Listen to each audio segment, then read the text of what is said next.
बताइए क्या है आज के दौरे के लेकर के विशेष। नहीं, ऐसा कुछ विशेष नहीं, सामान्य दौरा है। चूँकि मैंने अभी यहाँ पे नया ज्वाइन किया है और सिरोही एक महत्वपूर्ण ज़िला है,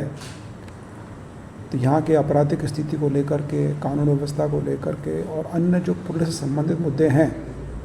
उन पे एक विस्तृत चर्चा करने के लिए यहाँ पे हमारे एसपी साहब, एडिशनल एसपी साहब और जो यहाँ के वृत्त अधिकारीगण हैं उनसे वृत्त के अनुसार पृथक पृथक चर्चा की गई और किस तरीके से अपराधों पर नियंत्रण किया जा सकता है, किस तरीके से सांप्रदायिक सौहार्द को बनाए रखना है, किस तरह से कानून व्यवस्था को बनाए रखने में हमारे प्रयास होने चाहिए, इस बात को लेकर के और सामान्य आपराधिक जो स्थिति है उसको लेकर के विस्तृत परिचर्चा हुई है और इनके द्वारा जो मुझे बताया गया है उस पर इनको सामान्य निर्देश दिए गए हैं।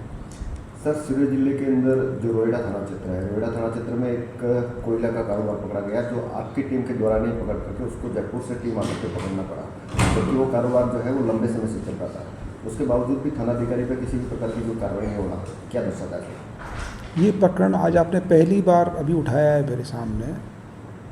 इसको देखेंगे, मैं बात करूँगा एसपी साहब से भी कि जो आपने बातें बताई हैं कि यहाँ वाली टीमें इसको पकड़ने में सक्षम क्यों नहीं रही, क्या कारण रहे, उनका विस्तृत विश्लेषण किया जाएगा और विश्लेषण करने के बाद में यदि कोई इसमें किसी गलती पाई गई तो जो विभागीय कार्रवाई है अनुरूप उसकी की जाएगी।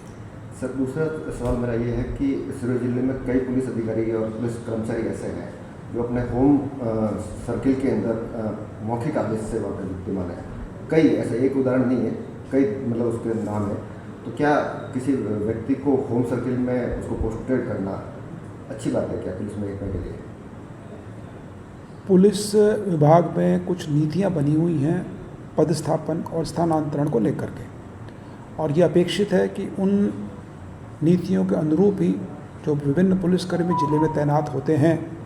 उनका पदस्थापन हो। अब उन नीतियों का यदि कहीं किसी कारण से कोई वॉयलेशन हो रहा है वो अभी देखा जाएगा और उसमें क्या कारण है, क्या कारण नहीं है और क्यों उनको वहाँ लगाया गया है, इस पर विश्लेषण करके, और अगर नीति के अनुरूप नहीं है तो उसमें नीति के अनुरूप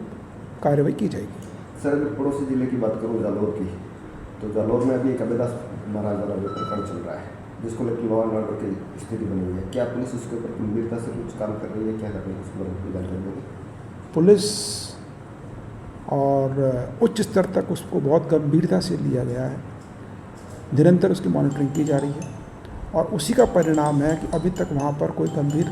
कानून व्यवस्था की स्थिति उत्पन्न नहीं हुई है। जैसा कि आपको पता होगा उसमें कि 12 तारीख को कथा करने के लिए वो आए थे,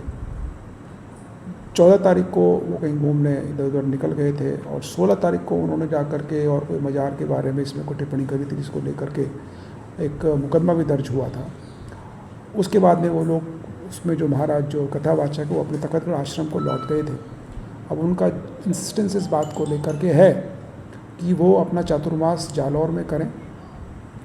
उनके चतुर्मास जालौर में करने से, उनके द्वारा कथावाचन करने से किसी प्रकार की कोई समस्या नहीं है,